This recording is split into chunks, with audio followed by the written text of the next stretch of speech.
Et voilà, ravi de retrouver les leaders des jeunes formations politiques pour un petit tour de l'actualité. C'est un rendez-vous régulier qu'on vous propose sur LCI.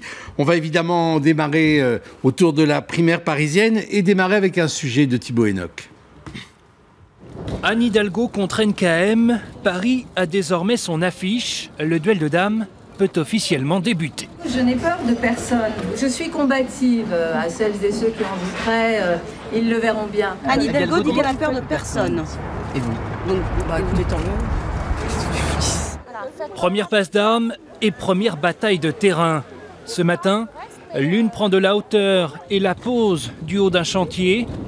Manière de camper le décor. Être choisi par le prédécesseur, c'est de voir quelque chose. À un moment, on vous dit, mais qui t'a fait roi? Voilà. Moi, les Parisiennes et les Parisiens, ils m'ont donné la liberté nécessaire. L'autre déploie son armée. Pas question de laisser le champ libre à son adversaire, auréolé de sa victoire à la primaire. Ce matin, Anne Hidalgo présentait son équipe de campagne. C'est une campagne que je veux digne. Elle décoche ses premières flèches. Qu'il y ait une famille conservatrice qui, enfin, se soit dotée d'une candidate qui lui ressemble, c'est la moindre des choses. Au coude à coude dans les intentions de vote à 10 mois du scrutin, NKM et Anne Hidalgo se lancent dans une très longue bataille. Les deux rivales savent que la campagne qui s'ouvre sera décisive. Merci à tous et à très vite. Voilà, ce sujet de Thibaut Hennock qui avait été tourné hier, d'où des allusions à ce matin. C'était hier matin. Jonas Haddad, ça a mieux fini que ça n'a commencé, cette pièce des primaires? Oui, absolument. Il y a eu 20 000 personnes qui ont voté pour ces primaires. Ce qui n'est pas beaucoup.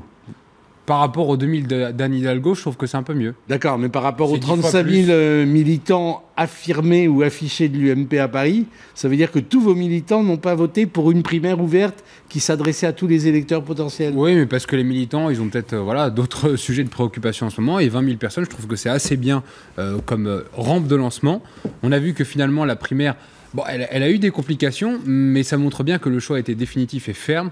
58%, c'est un bon score, c'est un score qui assoit les choses.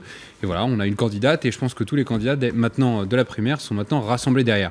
Vous avez eu peur à un moment, quand même, que ça... On a toujours peur parce que, comme on l'a dit, la démocratie interne, c'est compliqué quand on est dans l'opposition et c'est compliqué surtout quand on est en période de reconquête. Nous, on a un objectif, c'est gagner Paris. Et donc, pour gagner Paris, on avait besoin de faire appel à un large public qui allait soutenir notre candidate, en l'occurrence Nathalie Kosciusko-Morizet. Alors à Lyon, on jouait le parallèle, puisque j'en ai parlé hier en disant que ça s'était beaucoup mieux passé entre Georges Fenech et Michel Avart. Et puis, comme quoi c'est fatigant la politique, ça se passe finalement assez mal, parce qu'il y a eu le ralliement des trois éliminés autour de Georges Fenech, et Michel Avart parle de petits arrangements entre amis, etc.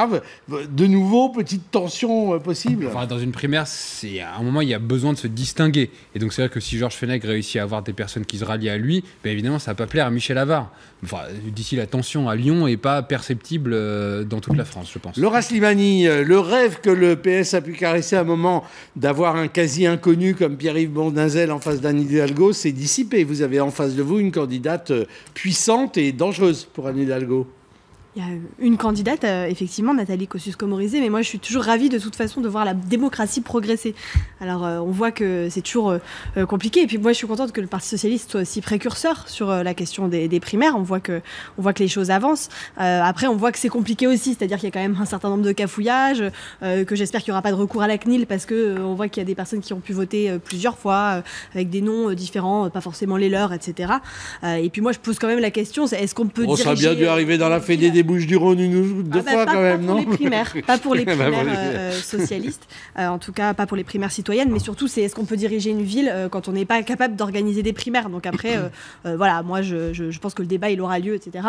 Mais bon, nous après on peut vous faire des formations si vous voulez sur comment on fait des belles primaires citoyennes et peut-être que ça ira mieux la prochaine fois. Julien Rochdy. Non mais je suis un peu atterré parce qu'il y a une sorte de mystique aujourd'hui en politique, la mystique de l'UMP, la mystique de la gauche, où en fait la droite veut battre la gauche veut battre la droite, mais les idées derrière ça, on ne sait pas vraiment quelles sont-elles. Parce qu'en l'occurrence, Paris, je crois, va montrer l'exemple à toute la France, parce que Paris montre l'exemple à chaque fois, depuis la nuit des temps dans l'histoire de France. Et là, on va voir avec ce débat ce débat de coq, ce débat de poule, j'en sais rien, ce débat entre Anne Hidalgo et Nathalie Kosciusko-Morizet, on va voir exactement deux femmes qui ont sur à peu près tous les sujets les mêmes idées. Alors, la droite veut battre la gauche veut battre la droite, mais pour faire quoi ? En l'occurrence, Nathalie Kosciusko-Morizet, on le sait, est une bobo libérale de gauche, quasiment. Je sais que ça vous énerve à l'UMP, mais vous le savez d'ailleurs, c'est pour ça que ça énerve une bonne partie de votre camp. Et à gauche, vous avez la continuité de M. Delanoë, mais vous seriez tranquille, vous inquiétez pas, si Nathalie Kosciusko-Morizet était élue, il y aurait les mêmes subventions aux mêmes associations, il y aurait les mêmes manifestations, il y aurait la même gestion de la ville. Donc de toute façon, voilà, la droite veut battre la gauche, la droite veut battre la gauche. C'est la même chose, voilà. Moi, j'aimerais que les idées soient plus présentes. Et en l'occurrence, nous avons un candidat, Valorant de Saint-Just, qui lui apporte, il est moins connu que les autres, c'est moins des têtes d'affiche, mais il y a des idées derrière au moins. C'est lesquelles ces idées ? Ce sont des grandes idées différentes par rapport, c'est tout l'inverse de ce que vous faites à peu près sur à peu près tout dans les municipalités, au niveau national et à tous les niveaux. Voilà. Vendry Jumeau. Bon, je crois que sur les idées, la vision presque caricaturale du Front National, on commence à être un petit peu habitué au numéro de Julien Rochdy. Je crois qu'on pourra lui envoyer le programme des candidats socialistes, écologistes, même UMP, et il verra bien qu'il y a des différences assez importantes et d'autant plus importantes que le niveau d'action se rapproche des citoyens. Là où on voit où effectivement on est d'accord là-dessus, il y a un contexte européen qui parfois augmente la tension et qui réduit les marges de manœuvre, parfois, hélas. Mais à l'échelle européenne, je crois encore que des acteurs de gauche, qu'ils soient écologistes, socialistes ou communistes, ou des acteurs de droite, puissent mener des politiques différentes. 2 points sur ces primaires. D'abord, content de voir que, effectivement, d'un point de vue démocratique, le modèle de la primaire qui a été appliqué par Europe Écologie Les Verts, puis le Parti Socialiste en 2011, est maintenant adopté par l'UMP 2 ans plus tard, donc c'est plutôt bien.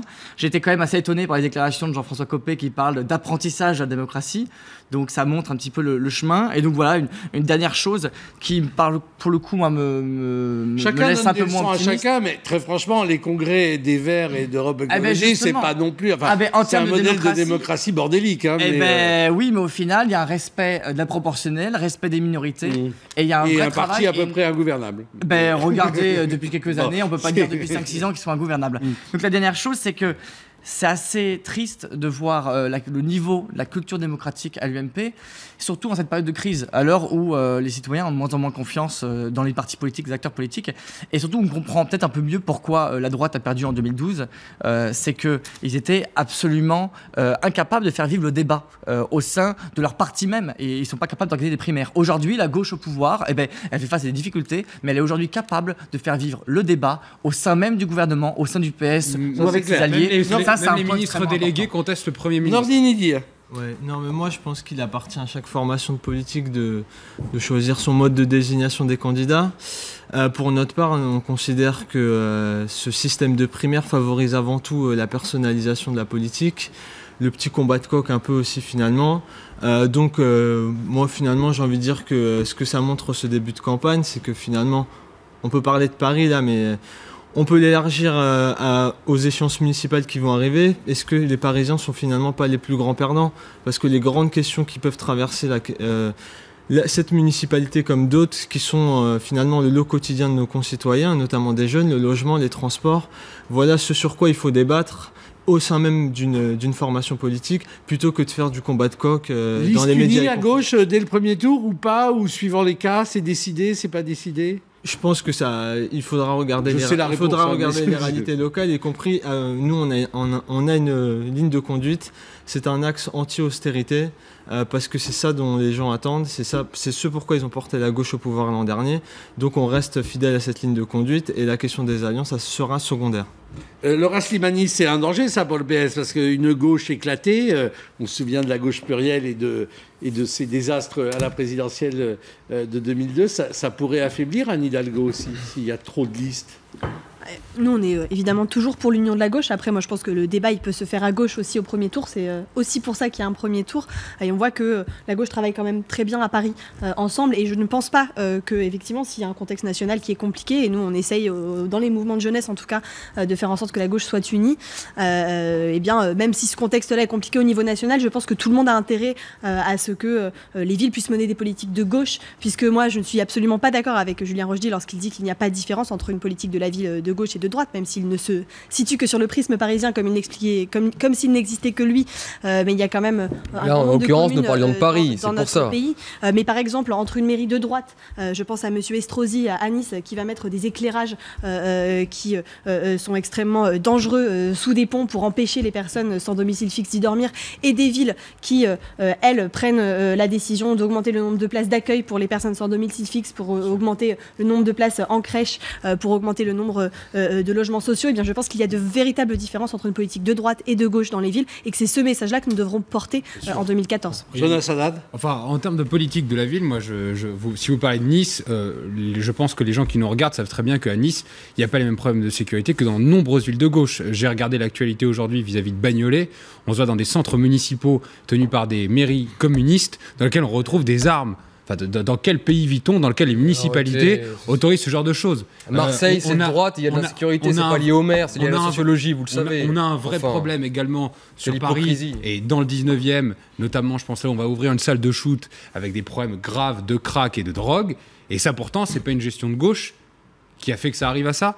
Est-ce qu'il n'y a pas des conséquences d'une politique de gauche? Non, tout à fait. Les salles de consommation, puisque c'est comme ça qu'elles s'appellent en fait. De consommation de quoi? Ce sont des salles qui permettent de consommation de quoi? Parce que vous adorez la novlangue. De consommation de drogue dure, oui, tout à fait. en plus. Tout à fait, parce qu'on sait très bien qu'il y a des problèmes sanitaires qui sont graves, notamment la recrudescence des hépatites, qui fait qu'il est important d'avoir des conditions sanitaires qui soient... Et vous le mettez dans des quartiers qui sont déjà en difficulté. Sécurisés.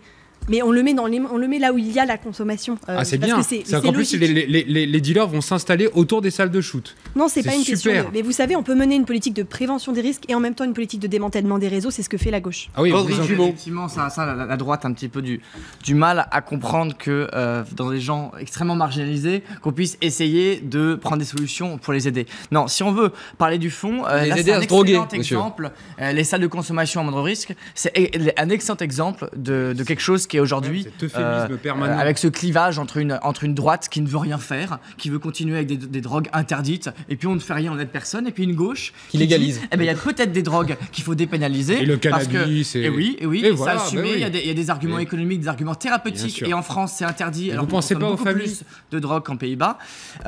Et puis il y a d'autres sujets comme sur la mobilité, les transports. Clairement, le retour de la droite à Paris, c'est clairement plus de bagnoles partout. Ça, on n'en veut pas. On passe à d'autres thèmes d'actualité après le rappel des titres. À tout de suite.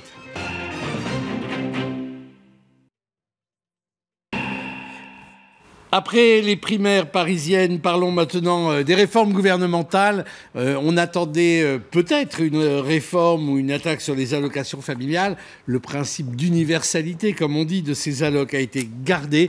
C'est en revanche une réforme sur les plus aisés concernant le quotient familial qui a été proposé par le gouvernement. Yannick Mahé vous en dit l'essentiel. 12% des ménages français, soit 1 300 000 foyers. Dans un an, ce sont eux qui paieront pour la réforme du quotient familial, 64 € d'impôts mensuels supplémentaires en moyenne. François Hollande et Jean-Marc Ayrault ont donc préféré abandonner leur promesse de ne pas augmenter les prélèvements sur les ménages. Le quotient familial reste universel, il ne touche pas aux allocations mais cible une certaine catégorie. Le gouvernement a choisi de faire appel aux familles les plus aisées, en réduisant un avantage fiscal. Sont concernés tous les foyers, même ceux avec un seul enfant, selon les seuils de revenus. Exemple, pour une famille de 3 enfants, 167 € d'impôts par mois, coût annuel 2 000 €. L'économie pour l'État s'élève à 915 millions. Réaction contrastée. On est un petit peu déçus qu'on attaque à nouveau les familles moyennes, puisqu'on descend progressivement le quotient familial. On a l'impression que ça devient une variable d'ajustement en fait. Il est tout à fait normal qu'il y ait un effort effectué et que l'on rabote un peu, parce qu'il est que raboté, le quotient familial sur les hauts revenus. Autre allocation rabotée, la PAJE, la prestation d'accueil de jeunes enfants. Elle est divisée par 2 pour les nouveaux bénéficiaires. Concernés les ménages dont le revenu par couple dépasse 4 000 €. Nordine Idir, du côté des jeunes communistes, on salue cet effort d'équité sociale. Moi, je vais partir d'une expression qui a été citée dans votre reportage, c'est le coup de rabot. Au bout d'un moment, il va falloir aller chercher l'argent là où il existe. Parce que les fonds de tiroir, c'est pas ça qui va permettre de financer les ambitions. On peut dire qu'effectivement, on ne remet pas en cause le principe d'universalité, mais l'ambition qu'on veut mettre derrière, de faire en sorte que les familles puissent être aidées. Effectivement, il y a des familles qui ont des niveaux de vie différents, mais si on s'attaquait vraiment aux richesses qui existent, parce que il y a 50 milliards d'évasion fiscale, il y a un rapport sénatorial qui a été fait il y a 2 ans là-dessus. C'est là-dessus qu'il faut aller taper, parce que finalement, on envoie un message clair aux gens de ce pays, notamment aux jeunes, c'est qu'en fait, on leur fait les poches, pendant que, y compris pour financer notamment les crédits d'impôt compétitivité, crédits recherche de 20 milliards. Et c'est pas comme ça qu'on redressera la situation économique de ce pays. Et je rappelle que ça a des incidences sur les jeunes directement, parce que l'UNEF a notamment cité que c'est 500 millions d'euros en moins pour les étudiants, puisque effectivement c'est des revenus indirects via leur famille. Julien Rochdy. C'est une faute morale et politique, comme a dit Marine Le Pen, parce que c'est un impôt sur les enfants. D'un coup apparaît un impôt sur les enfants. Bah oui, parce que ça coûtera plus cher de faire plusieurs enfants. Et l'on sait, il y a eu un rapport qui est sorti, ce ne sera pas 14% des ménages qui seront touchés, mais plutôt 20%. Et en fait, on sait très bien que ça finira par arriver aux ménages de classe moyenne et ensuite des classes populaires. Pourquoi ? Parce que vous avez terriblement besoin d'argent, vous rabotez ici ou là, vous faites les fonds de tiroir, comme a dit monsieur, c'est la vérité. Et c'est tragique, parce que vous savez que si on arrive à 0% de croissance, c'est parce qu'en France, il y a encore une petite consommation des ménages. Et vous êtes en train de l'étouffer totalement. Donc en tout et pour tout, vous êtes en train, évidemment, comme faisait Nicolas Sarkozy avec la hausse des prélèvements obligatoires qui a commencé, je le rappelle, en 2011, cette hausse des prélèvements obligatoires est en train d'étouffer les Français, nous amène vers une crise de la consommation qui va être catastrophique. Et je suis très inquiet pour l'avenir économique de mon pays. Parce que vous n'avez aucune vision d'avenir, parce que vous êtes incapable de lancer des grands projets, de lancer un grand plan de relance et que vous suivez comme des moutons la politique d'austérité qui ne marche nulle part en Europe, eh bien là vous vous en prenez aux familles, demain vous vous en prendrez aux retraites, demain vous vous en prendrez à autre chose, et vous vous dites encore de gauche. Mais comment vous osez vous dire de gauche ? Vous devriez avoir honte d'avoir un nom socialiste sur vous. Vous devriez avoir honte. C'est assez insupportable ces discours, parce que autant je rejoins Nordine quand on dit qu'on ne va pas forcément faire les réformes là où il y a le plus de choses à faire, et au niveau de l'évasion fiscale, des fraudes fiscales, tant des étrangers qui payent à l'étranger que des entreprises qui ne payent pas leurs taxes, il y a beaucoup de choses à faire. Mais autant là, il y a une réforme. S'attaquer aux ménages et aux familles, ça vous plaît à la gauche. Ça, c'est ambitieuse par rapport à ceux attaquer les familles, comme moi, souhaitaient une véritable remise à plat de la protection sociale.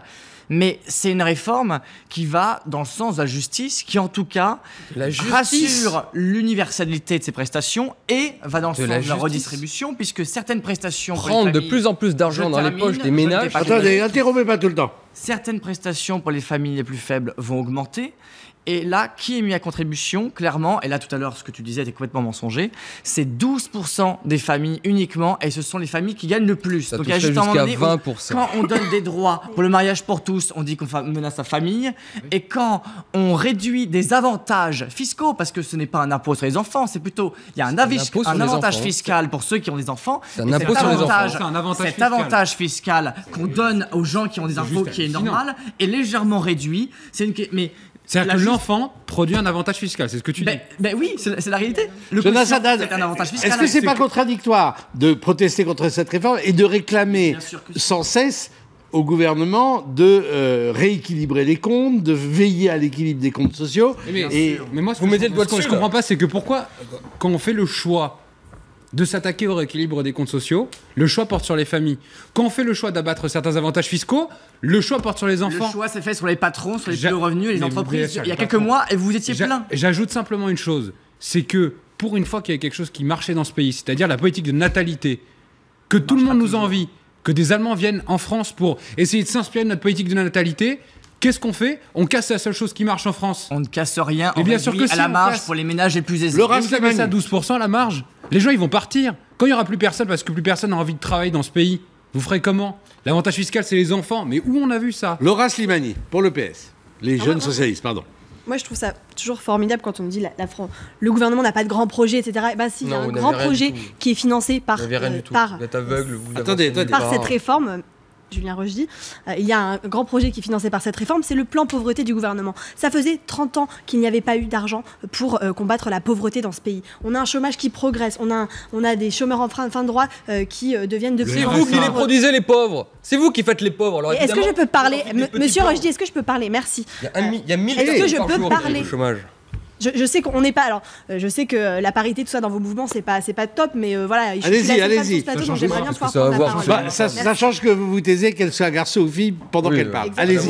Donc c'est la première fois depuis 30 ans qu'on met les moyens sur ce plan pauvreté. Deuxièmement, quand on nous dit on attaque les familles, l'argent de ce plan pauvreté, il va notamment à la création de places en crèche et de places d'accueil pour les tout petits. Et ça permet quoi? Eh bien ça permet d'abord de combattre les inégalités dès le plus jeune âge, mais aussi de permettre aux femmes de travailler dans ce pays. Et c'est pour ça aussi qu'en France on a une natalité élevée, notamment par rapport à l'Allemagne. C'est parce que les femmes aujourd'hui en France, eh bien elles peuvent travailler, parce qu'on a la maternelle et parce qu'on va aujourd'hui mettre en place un service public de la petite enfance. Si les femmes travaillent. Mais alors comment il faut résoudre la question du déséquilibre des comptes sociaux? Moi je pense qu'on avait un système qui était efficient, je suis désolé de le dire, pour une fois, et qu'on est en train de le mettre à mal. Et que l'UMP, ils nous font toujours des magnifiques équations. Alors avec l'UMP, il faut réduire les déficits, mais il ne faut pas toucher aux entreprises, il ne faut pas toucher aux familles, il ne faut pas toucher aux allocations familiales, il ne faut pas toucher aux cautions familiales. Mais alors moi, de la part de personnes qui ont augmenté la dette de 1500 milliards d'euros en 10 ans, franchement, ça m'étonne même pas. Mais voilà. Non mais c'est incroyable. Il y avait juste une crise mondiale que tout le monde a reconnue. Et que Hollande a commencé à reconnaître après 6 mois de mandat. Et c'est 10 ans de Hollande a commencé à reconnaître après 6 mois de mandat parce qu'il pensait qu'en chassant Sarkozy, la dette partirait. C'est 10 ans de droite, c'est pas 4 ans. Ils sont incroyables. Et le reportage a dit tout à l'heure, c'est 64 € en moyenne pour 12% des familles. Et après, on a ce type de réaction. Et alors? Mais qu'est-ce que ça sera quand ensemble, on ira taxer mais c'est 64 réellement les bonus? Mais c'est 64 € par mois sur la politique familiale. C'est l'augmentation du tarif du gaz, c'est l'augmentation des taxes sur les entreprises. Ça c'est un autre sujet. Ça arrive. Tout ça arrive. Mais vous n'auriez pas, il y a quelques années, fait des cadeaux fiscaux aux plus riches avec la loi TEPA. Mais c'est pas un cadeau fiscal, un enfant. Si, il y a un moment donné où l'ISF est bouclier fiscal, il y a juste un choix. La gauche prend en priorité aux plus riches, la droite, quand elle croit qu'elle a une marge de manœuvre, elle donne aux plus riches. Julien Rochdy. Juste simplement parce que je suis heureux de voir l'UMP défendre la famille et tout ça, mais simplement, monsieur Jonas, qui a désindexé les allocations familiales sur l'inflation?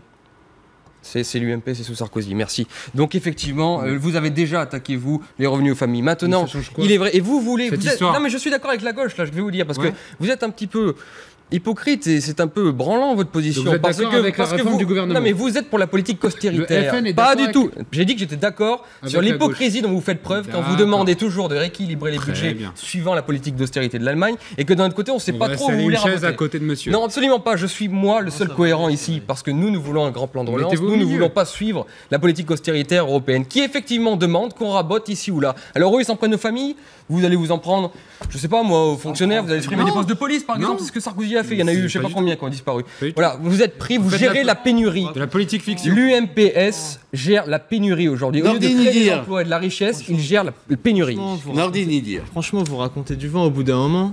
La question, elle est où est-ce qu'on va chercher l'argent? Et quand on dit les entreprises, tout de suite, vous criez, vous sautillez, etc.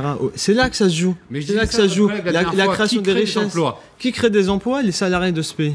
Et l'investissement. Les salariés travaillent où? Ils travaillent dans des entreprises. Comment on fait pour que les entreprises soient compétitives? On les taxe pas, on les matraque pas.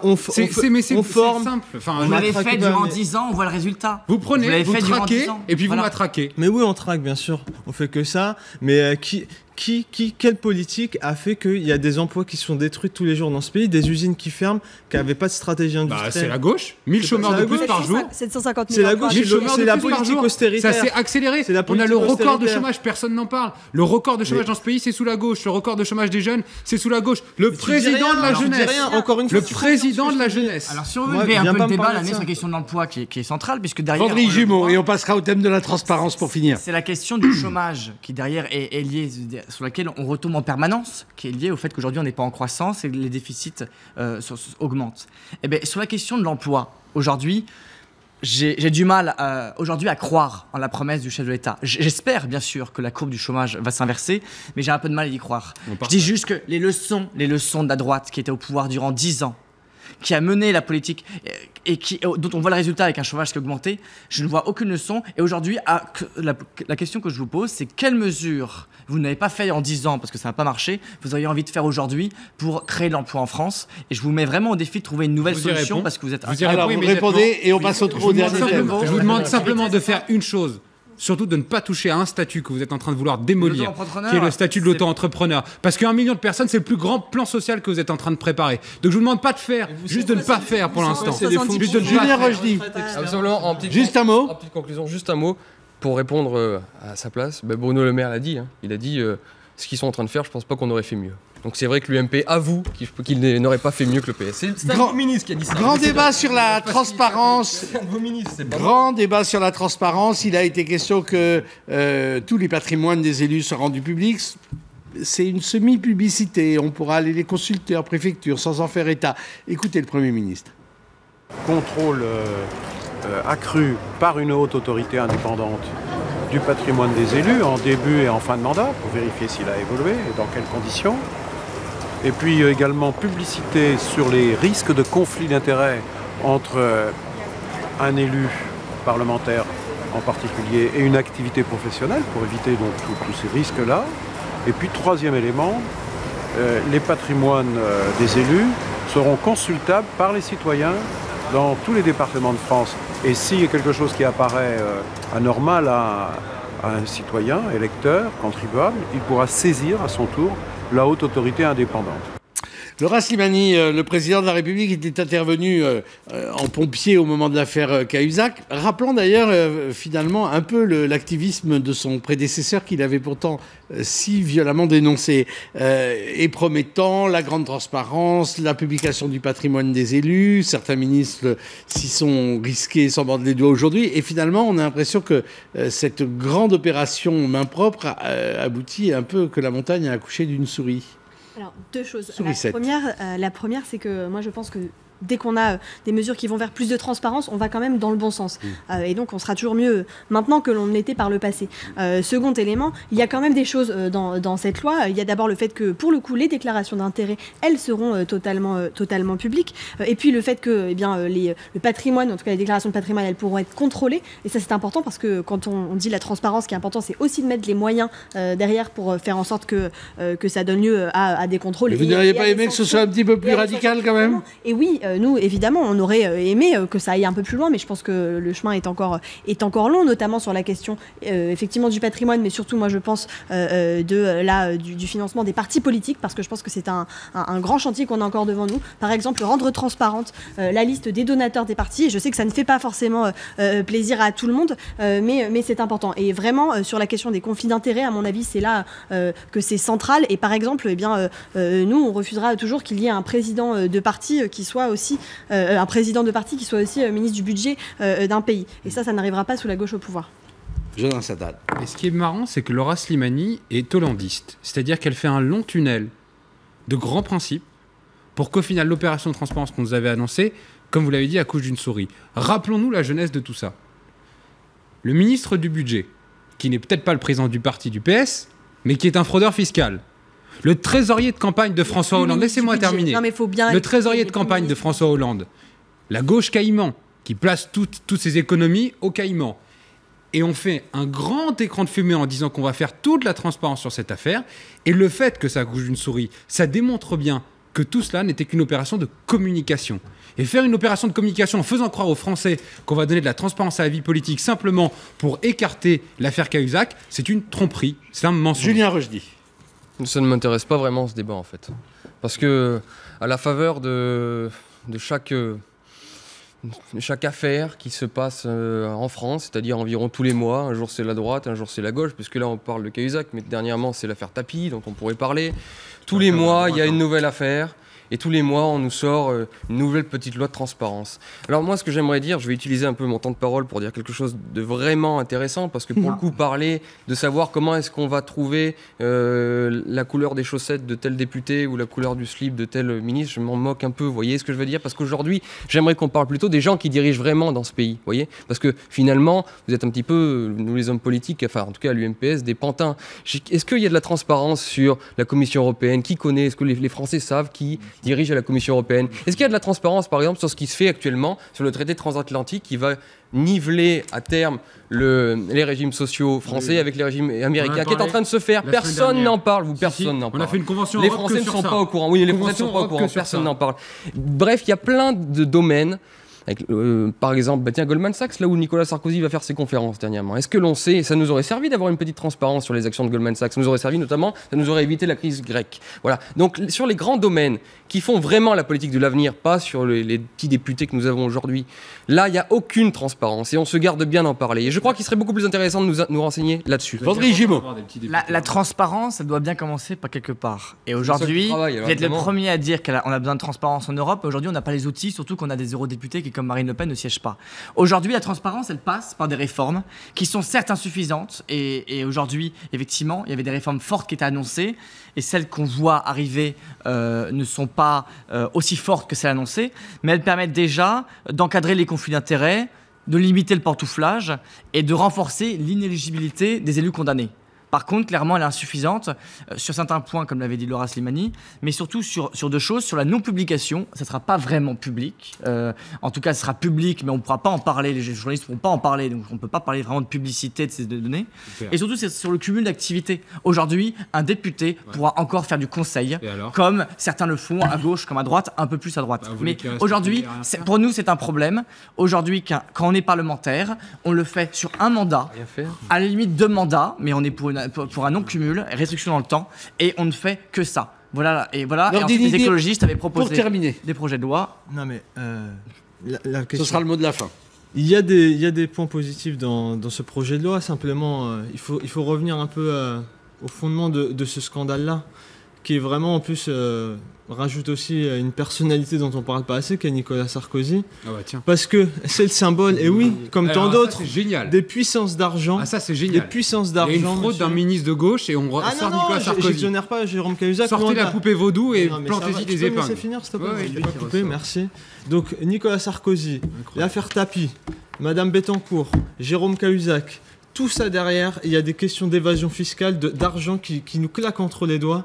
Et tout ça, après, quand on parle de déficit, etc., cet argent n'existe plus. Si on ne met pas au cœur ce débat-là, on peut poser toutes les choses qu'on veut derrière, on n'aura rien résolu, et on n'aura pas, surtout, renoué la confiance des citoyens vis-à-vis de leurs institutions. Eh bien, on le mettra peut-être au cœur de votre futur débat lors de votre prochaine venue. Merci, madame, merci, messieurs. La semaine pour l'emploi à suivre.